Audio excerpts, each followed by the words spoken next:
service today is about how do we get along in troubled times. The world is in conflict. Our nation is in conflict. It seems that there are troubles everywhere. And so how do we maintain our sense of sanity and our hope and our faith? Our opening words today are some favorites of mine from Wendell Berry, because this is where I go when I am troubled, to stop paying attention to what's out there in those moments when I can't do anything about it. When despair for the world grows in me, and I wake in the night at the least sound in fear of what my life and my children's lives may be, I go and lie down with the wood drake, where the wood drake rests in his beauty on the water and the great heron feeds. I come into the peace of wild things who do not tax their lives with forethought of grief. I come into the presence of still water, and I feel above me the day-blind stars waiting with their light. For a time, I rest in the grace of the world and am free.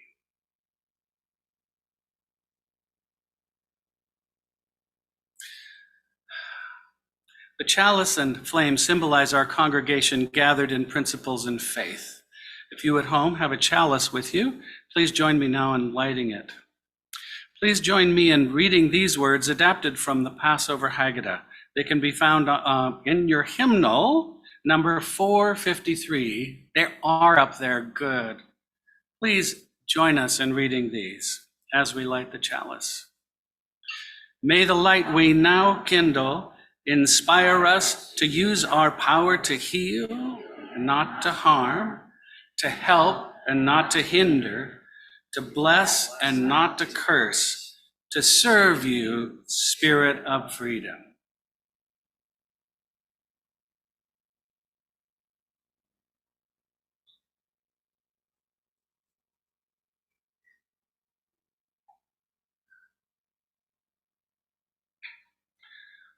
Our readings today are from the book Black Elk Speaks. And that's a kind of complicated subject. It was written as a kind of collaboration between the poet John Neihardt and Black Elk, who was translated by his son, Ben Black Elk. So what we have here is a mixture of Oglala, Lakota, and Western, run through a translation in the notions of what was okay in 1930. But I think the words are still powerful. I was standing on the highest mountain of them all, and round about beneath me was the whole hoop of the world. And while I stood there, I saw more than I can tell, and I understood more than I saw, for I was seeing in a sacred manner the shapes of all things in the Spirit, and the shape of all shapes as they must live together like one being. And I saw that the sacred hoop of my people was one of many hoops that made one circle, wide as daylight and starlight, and in the center grew one mighty flowering tree to shelter all the children of one mother and one father. And I saw that it was holy. And there can never be peace between nations until there is first known that true peace which is within the souls of men. The first peace, which is the most important, is that which comes within the souls of people when they realize their relationship, their oneness with the universe and all its powers, and they realize that at the center of the universe dwells the Great Spirit, and that this center is really everywhere. It is within each of us. Light of peace. In the midst of holiday activities, let us take time to pour our intention into the primary meaning of the season, which is the creation of peace, deep peace on earth. Take in those words. Know that you are not alone, but part of a mighty force that is being unleashed in this planet. With many holidays happening, there are many ceremonies, prayers, and meditations rising from millions of people. As we align with that knowledge, every one of us becomes part of the collective force for change. If you have been yearning for a world with better systems for politics and education and economics and religion and communication and everything else, notice what calls to you most urgently. Prepare to take action in that direction. But in this moment, let us hold our visions as reality now, alive and present in our hearts and in this community now. Know that all that vibrates in the net of pure light enfolds and connects us all and matters. Together in silence, let us be aware that we are birthing the light of peace unto the earth.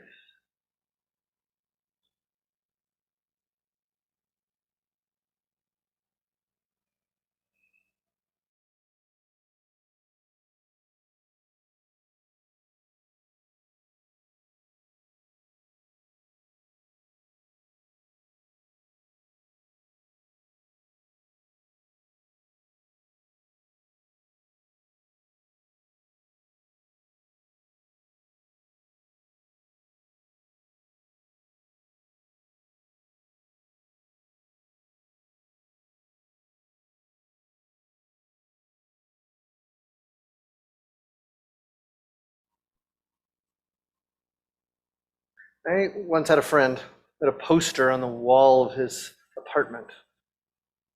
It was a big bowl of green peas, and someone was pouring cream into it in a spoon so that there was a sort of spiral of white in the peas. And at the top of the poster it said, "I dream," and at the bottom it said, "of world peace." Peace on earth in the world. Long ago, a Unitarian pastor, Reverend Edmund Sears, needed to write a song for a children's choir in a Unitarian church at Christmas time. This is the year 1849. This country, which is about 70 years old at that time, was in the middle of wars. Wars with Native American nations, especially focused on the Comanches at that time. The US had just completed, a year before, a war to take possession of Texas, Mexico, California, Arizona, Utah, and parts of Colorado, Oklahoma, Kansas, and Wyoming. Took it by going down to the capital of Mexico and demanding. The American Unitarian Association had formed only a few years before that, about 20 years before that. The American Civil War would start 11 years after that. Edmund Sears was aware that the world was full of war. At the same time, Europe had revolutions, violent revolutions going on.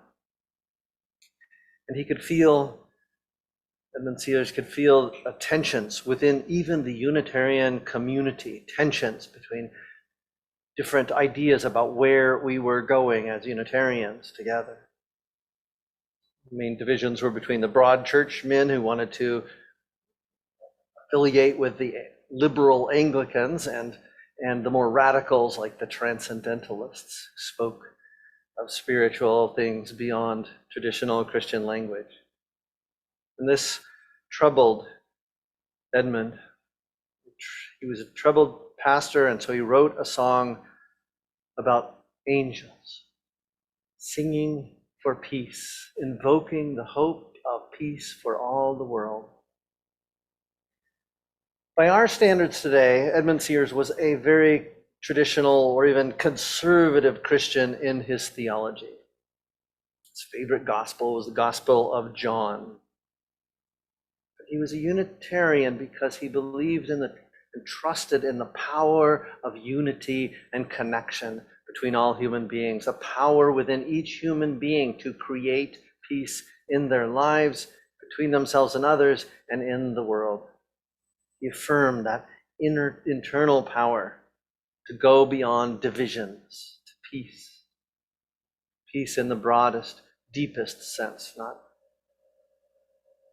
both elimination of violent conflict, but also a sense of harmony, even when there was difference of opinion, even when there was disagreement, even when there was difficulty and sorrow and pain and grief and loss. The deeper underlying peace and sense of well-being that drove him and others. So I'll speak today a little bit about that song, how it embodied his theology. He was very influential at his time, but he was born in 1810, rural New England.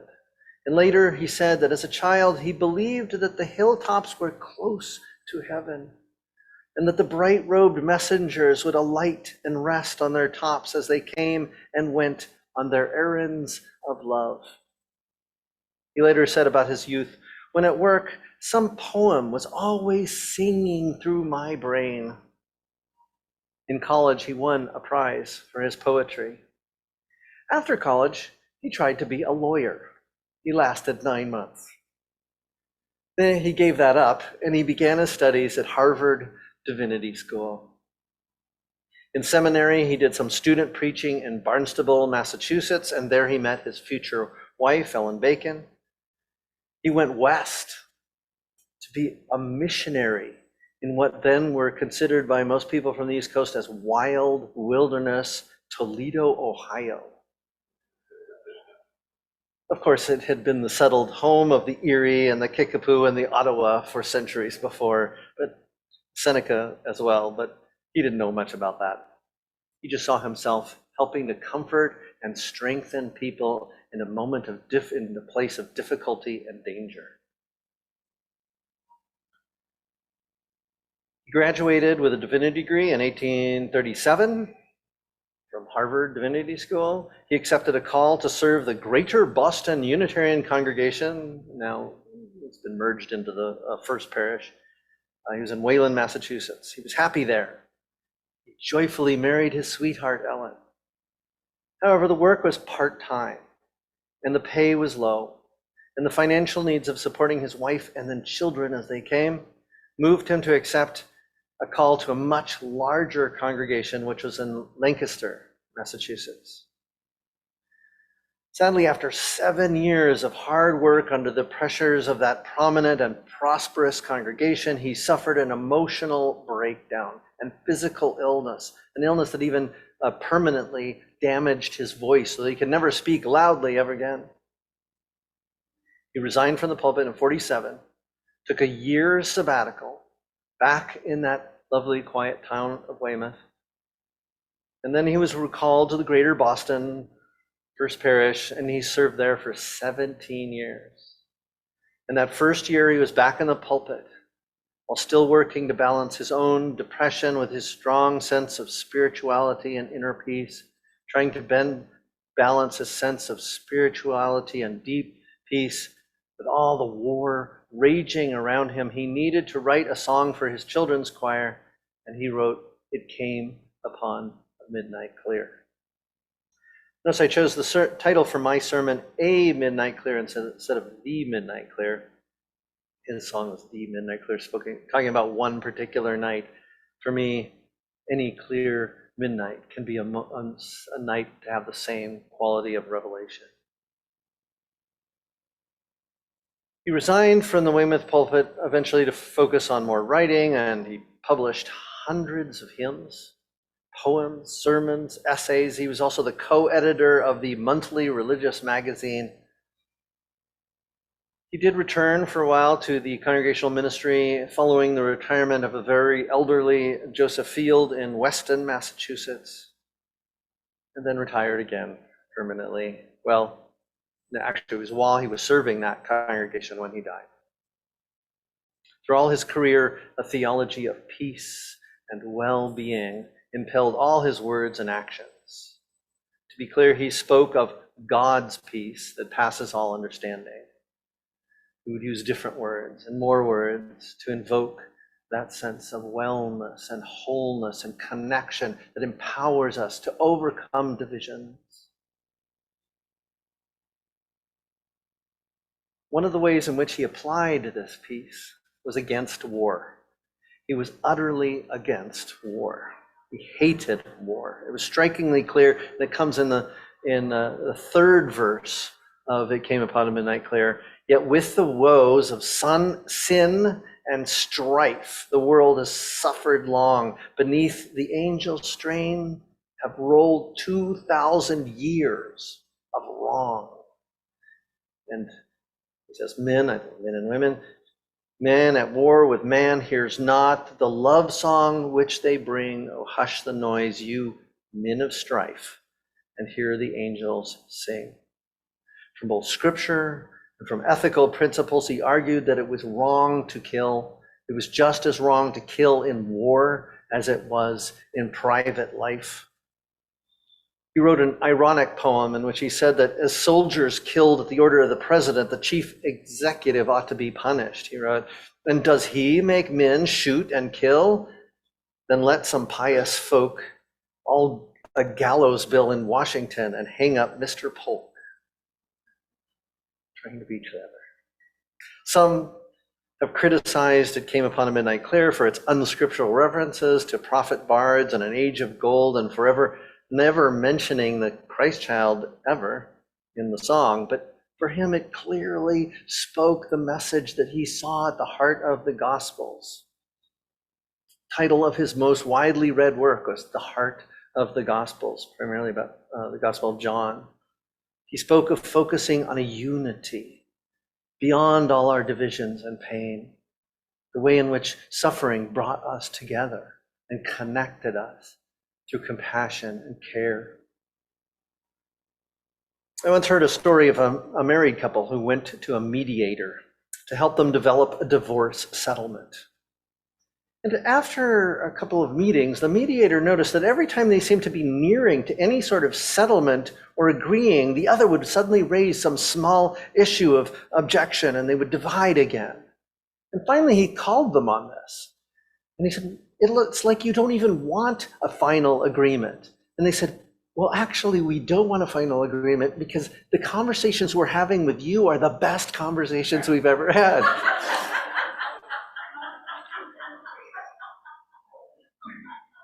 And all that divides us, hunger for connection. Edmund Sears opposed war not merely in its practical impacts, but as an extension of all social divisions. He preached on the equality of men and women. He focused on how Jesus was always including and caring for the well-being of foreigners, outcasts, divided. Thus, he called on the spirit of human unity to undermine the inequalities in society. He called for an end to slavery.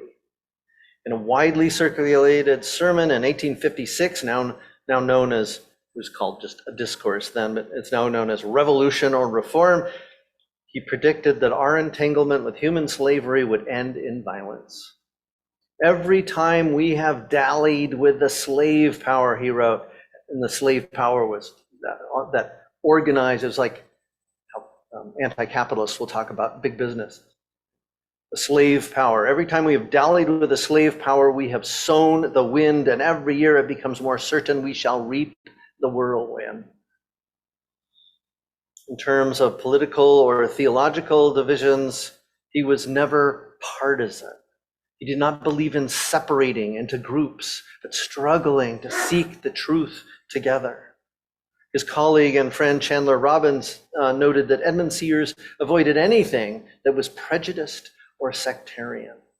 He walked and worked with a sect only so far as he believed that its faith and practice conformed to the spirit and precepts of the great head of the church. Edmund wrote, I do not believe that any analysis or power can ever reduce the mystic union of God to a scientific proposition. Neither Trinity nor unity, not Arians nor Sabellians nor Socinians can ever capture the divine nature to bring it within the grasp of the finite understanding. He even wrote about world religions. And he said, all the great faiths of this world, this is in 1873 he wrote this, Four Gleams, his book was called, or his essay was called Four Gleams and Four Shadows of Immortality, 1873. He wrote, all the great faiths of the world have enough in them of the good and true to save the people who live under them if they live obedient thereto. And today we affirm that even more robustly as a diverse religion, a community of diverse theological positions and ideas and beliefs, and yet affirming the power for all of that diversity to bring us back into unity and into wholeness in what really matters, how we live, how obediently we are to the calling of peace and the calling of love and the demands of community. So his life and faith and ministry was healing global divisions and community divisions and going against how the ways in which human beings divided and mistreated one another, but he was ultimately trying to heal the divisions within the individual soul. I spoke about his depression. He fell into depression and was despairing and struggling and got himself sick because he was trying too hard, trying to heal that part of himself, to set limits, to serve well, to create peace even in the way that he served. For seers and other Unitarians, there was this notion of a transcendent truth that was coming down through the angels, but it was always very present. And today we speak much more about how it arises from the earth itself and comes through the sun and the light and the greenness of the trees and the stillness of ice in the midwinter. His thinking today may seem traditional, but he was really considered highly unorthodox by other churches of his day. His theological investigations, his language were too independent for any but the most liberal church, which was the Unitarian at that time. One can hear his struggles with depression and his sympathy and compassion for people struggling in life. And he, beneath life's crushing load, whose forms are bending low, who toil along the climbing way with painful steps and slow, look now, for glad and golden hours come swiftly on the wing. O rest beside the weary road and hear the angels sing. It's interesting, there was 5 verses when he first wrote it, and different hymn books will drop out one verse or another in order to make it fit modern sensibilities. And some people drop out, only have that one about the weary soul seeking individual peace. And other hymn books will drop out that one and include the one about the men of strife and 2,000 years of wrong. All of us understand war. It's an amazing fact that despite the war in Gaza, where children and innocent people are being killed, despite the war in Ukraine, where children, families, and even men who didn't want to have anything to do with war are being killed, despite the violent disruptions that are happening in other parts of the world and the fear that we always have of armed people, despite the Christians who seem to be arming for Christian nationalism, there are fewer people, a smaller percentage of the whole human population today that are in direct threat of war than there were back in Edmund Sears' time. We have done something. We have moved the world towards peace because all of us are working together. Thich Nhat Hanh, my Buddhist teacher, said internal peace is the root of it all. Hope can help one endure suffering, but peace in the moment is much more powerful. In his book, Peace is Every Step, he said, we can realize peace right here in the present moment with our look, our smile, our words and actions. And each step that we take can be one of peace on earth. Each step we make should be joyful. Each step we make should be of happiness. If we are determined, we can do it. We do not need the future. We do not need transcendent, otherworldly powers. We can smile and relax and find everything we want in the moment. Bringing about world peace through internal transformation of individuals is difficult, but it's the only way. Thich Nhat Hanh, I believe that love and compassion and altruism are the fundamental basis for world peace. We have formed this congregation to be a part of that greater community that is seeking to heal the hearts of individuals so they're no longer filled with fear and hatred and anger, but able to listen to one another.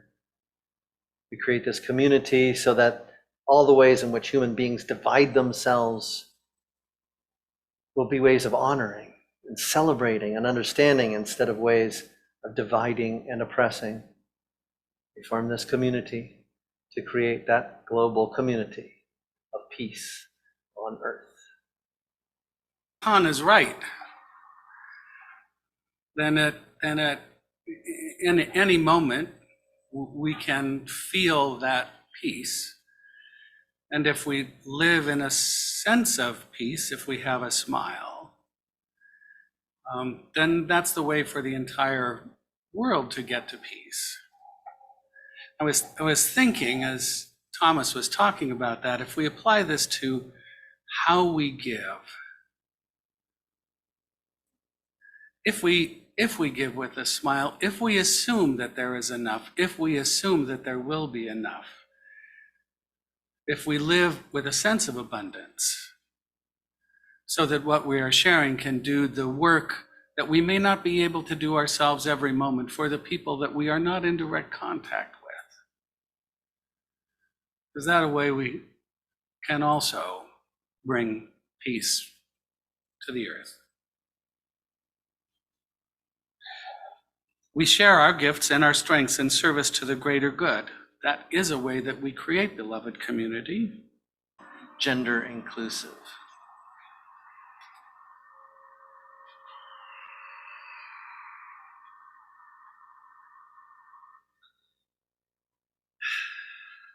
I want to take just a moment to express deep gratitude for my partner in leading worship, Lynn.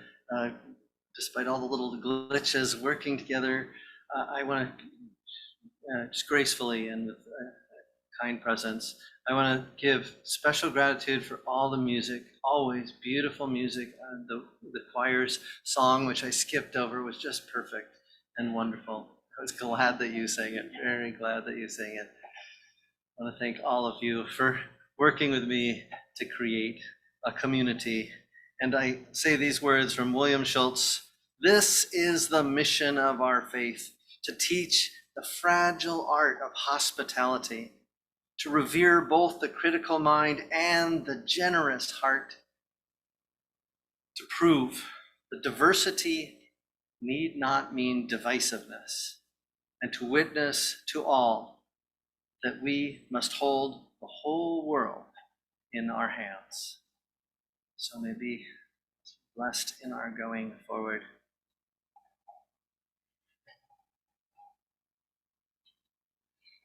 Now please join us in saying the chalice extinguishing words, either in your order of service or on the screen or in the chat on Zoom. We extinguish this flame, but not the light of truth, the warmth of community, or the fire of commitment. These we carry in our hearts until we are together again. And now let's form our circle and sing our closing song.